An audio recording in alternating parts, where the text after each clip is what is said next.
Jika kamu melukis sebuah pesawat terbang, bentuk yang tidak asing lagi pasti langsung terlintas. Bodi pesawat yang panjang dan langsing dengan dua sayap utama mencuat di bagian tengahnya, sepasang sayap yang lebih kecil di bagian belakang, dan sirip ekor yang mencuat ke atas. Sayap-sayapnya bisa saja lurus atau menjorok ke belakang, tapi kamu tidak akan menggambarkannya menjorok ke depan, kan? Memang beberapa pesawat jet tempur memiliki sayap yang berbeda posisinya, dan pesawat yang lebih tua mungkin memiliki sayap tambahan di depan, tapi tidak akan memiliki sayap yang menjorok ke belakang. Nanti dulu, coba kita lihat X-29. Pesawat eksperimental ini dikembangkan oleh NASA dan Angkatan Udara Amerika Serikat tahun 1984. Betul, pesawat kecil dan aneh ini bukan sisa-sisa properti film Star Wars, tapi prototipe sebenarnya yang dikembangkan oleh Grumman Aerospace Corporation untuk program militer dan angkasa luar Amerika Serikat. Hanya dua yang pernah dibuat. Tapi X-29 bukanlah pesawat yang pertama atau satu-satunya yang tampilannya seperti diakibatkan oleh seseorang salah membaca instruksi pada mainan Lego mereka. Konsep sayap pesawat yang menjorok ke depan dapat ditelusuri hingga model JU-287 yang dikembangkan tahun 1940-an dan banyak negara yang bereksperimen dengan format ini selama bertahun-tahun.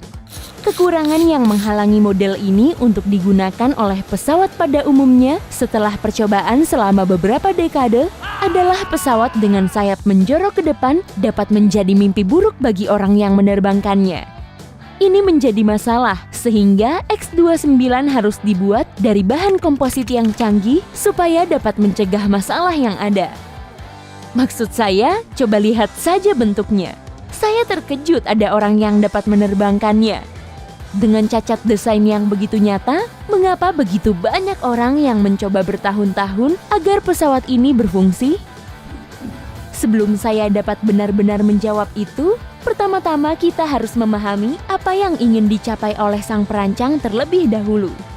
Lihatlah pesawat yang pernah dikembangkan sebelum kelahiran mesin jet, dan kamu akan menyadari bahwa semua pesawat tersebut memposisikan sayapnya pada sudut yang tepat sesuai dengan tubuh pesawat. Ini berfungsi sempurna untuk setiap pesawat yang terbang kurang dari 740 km per jam, tapi menyebabkan masalah untuk pesawat yang bergerak jauh lebih cepat. Paham kan? Sayap pesawat dibentuk demikian sehingga tekanan udara di bawah sayap lebih tinggi daripada di atas sayap. Ini salah satu mekanisme yang menghasilkan daya angkat pada pesawat. Sebagai efek samping dari fenomena ini, udara bergerak di sayap lebih cepat dibandingkan kecepatan pesawat membelah udara. Menghasilkan kecepatan yang cukup dan puncak sayap dapat menembus penghalang suara meskipun keseluruhan pesawat tidak didesain demikian. Ini menciptakan gelombang suara pada puncak sayap yang mengganggu udara di belakangnya.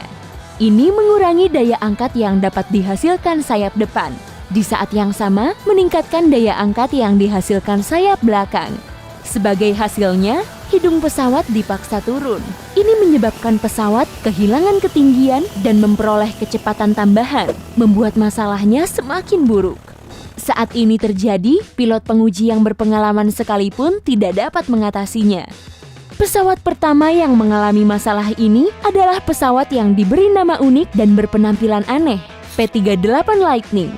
Meskipun atau memang disebabkan terlihat seperti para pembuatnya sudah bosan dan menyatukan 3 pesawat sekaligus, pesawat ini merupakan pesawat tercepat di dunia saat pertama kali diperkenalkan tahun 1939. Untuk mengimbangi pesawat yang sesekali menjadi supersonik, para ahli memasang flap unik di bagian bawah sayap. Dikenal dengan nama dive flap, perangkat ini dapat diaktifkan saat menukik untuk menghasilkan daya angkat tambahan dari bagian bawah sayap depan. P-38 hanya mengalami masalah ini saat terbang dengan kecepatan maksimum. Tapi semenjak pesawat-pesawat mulai bergerak semakin cepat dan cepat lagi, solusi yang lebih permanen harus ditemukan. Dibuatlah swept wing. Tidak seperti sayap lurus dengan 100% aliran udara bergerak paralel dengan tubuh pesawat, swept wing menciptakan aliran udara yang bergerak di sepanjang bagian bawah sayap. Hal ini populer di antara para perancang pesawat dengan sebutan aliran spanwise. Dan berbeda dengan udara yang bergerak di seluruh bagian atas sayap, hal ini tidak menambah kecepatan aliran udara melebihi kecepatan pesawat. Udara yang bergerak di sepanjang bagian atas sayap disebut aliran chordwise. Dinamakan dengan mengikuti chord, garis imajiner yang membentang dari depan hingga ujung belakang sayap. Ini sudah terbayang sebelumnya, tidak seperti arah terbang kabel pengisi daya ponselmu jika kamu melemparkannya keluar jendela saat kamu sedang kesal. Ya, aku pun pernah merasakannya. Meskipun kamu berhasil menahan kemarahanmu saat kehabisan baterai ponsel, sangat mudah kehilangan sesuatu dalam pesawat. Mengapa kamu tidak memberitahukan saya di dalam kolom komentar benda penting apa yang pernah kau hilangkan saat terbang? Bisa saja benda itu hilang bukan di dalam pesawat. Misalnya, ponselmu jatuh saat berselfie di balon udara. Sudah pasti saya ingin mendengarkan hal itu. Nah, sampai di mana saya? Oh iya, pada kecepatan rendah, pesawat menginginkan aliran chord sebanyak mungkin untuk memaksimalkan daya angkat. Tetapi saat mereka berakselerasi semakin mendekati kecepatan suara, sedikit di atas 1200 km per jam jika kamu mengukurnya, aliran spanwise menjadi semakin dan semakin diperlukan. Beberapa jet militer, seperti F-14 Tomcat Amerika dan MiG-23 milik Rusia, dapat mengubah sudut sayapnya untuk memanfaatkan efek ini.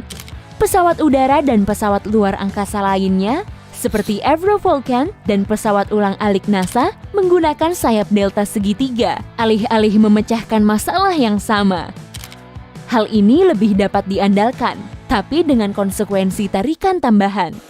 Masalah yang belum dipecahkan adalah semakin sayap pesawat menjorok jauh ke belakang, semakin rentan pula pesawat tersebut mengalami stall atau terhenti. Saat pilot menggunakan kata stall, mereka tidak menggunakannya dalam situasi yang sama saat mobilmu mogok. Dalam dunia aviasi, stall terjadi saat sejumlah udara bergerak di sekitar sayap menjadi lebih sedikit dari yang seharusnya untuk menghasilkan daya angkat. Karena inti keseluruhan dari swap wings adalah untuk mengurangi jumlah aliran udara, kamu dapat melihat mengapa hal ini mungkin menjadi masalah. Stall dapat menyebabkan pilot kehilangan kendali pesawat. Ini membawa kita pada alasan mengapa banyak orang telah berusaha begitu keras sekian lama untuk menjadikan forward swap wings atau sayap menjorok ke depan sebagai opsi yang layak. Pada rear swap wings atau sayap menjorok ke belakang, aliran spanwise membawa udara menuju ujung sayap, menjauh dari badan pesawat. Hasilnya, saat terjadi stall, ini terjadi di ujung sayap dan bergerak ke dalam, menjadikannya sulit bagi pilot untuk mempertahankan kendali. Namun, jika sayapnya dibentuk dengan bentuk yang memungkinkan udara terbawa menuju fuselage atau badan pesawat, stall dapat terjadi semakin dekat ke bodi pesawat. Sebagai hasilnya, udara tetap bergerak di sepanjang flap dengan posisi jauh di bawah sayap, memungkinkan pilot untuk tetap menjaga kendali. Ini tidak akan menghilangkan risiko yang disebabkan oleh stall, tapi ini akan tetap membantu untuk meningkatkan keamanan pesawat. Bayangkan forward swap wing sebagai roda tambahan saat belajar naik sepeda. Roda-roda ini tidak menjamin kamu tidak akan jatuh, tapi tetap membuatmu mudah mengendalikan sepeda jika kamu mulai kehilangan keseimbangan. Hubungan analogi tersebut adalah saat kita mengalami masalah stabilitas yang saya sebutkan jauh di awal video. Sementara forward swap wings lumayan mengurangi tarikan secara signifikan, perlengkapan aerodinamisnya yang tidak biasa memungkinkan gerakan twisting saat mereka bergerak menembus udara. Baru pada tahun 1980-an, ketika teknologi pesawat maju pesat sampai pada titik kita mampu membuat sayap yang dapat menahan tekanan ini secara baik. Ini membawa kita kembali pada X-29, puncak teknologi pesawat awal 80-an yang bersinar. Menggunakan material canggih yang didesain oleh NASA dan komputer penerbangan termodern yang dapat dibeli dengan uang, pihak Angkatan Udara Amerika Serikat berharap mereka akhirnya berhasil membuat forward swap wings yang stabil. Dan mereka sepenuhnya benar. Itulah sebabnya mengapa sekarang seluruh pesawat menggunakan forward swap wings. Apakah itu berhasil? Saya akan lihat apakah kepercayaan saja cukup untuk membuatnya jadi kenyataan. Pihak Angkatan Udara Amerika Serikat adalah yang paling jauh mencoba untuk menciptakan versi yang bisa diimplementasikan dari konsep ini. Komputer penerbangan X-29 menjadikan terbang itu memungkinkan. Itu pun hanya hampir. Meskipun dengan 3 komputer yang dipasang membuat penyesuaian secara terus-menerus dalam pengendalian pesawat, pilot penguji kesulitan untuk menjaga pesawat dalam kendali. Apalagi, tak lama sebelum uji coba terbang, salah satu prototipe itu tidak berfungsi, menyebabkan ketiga komputer tersebut gagal berfungsi secara bersamaan. Ups, jika ini terjadi saat mereka terbang, kecil kemungkinan si pilot dapat menjaga pesawat tetap terbang. Akhirnya, program X-29 berakhir tahun 1991.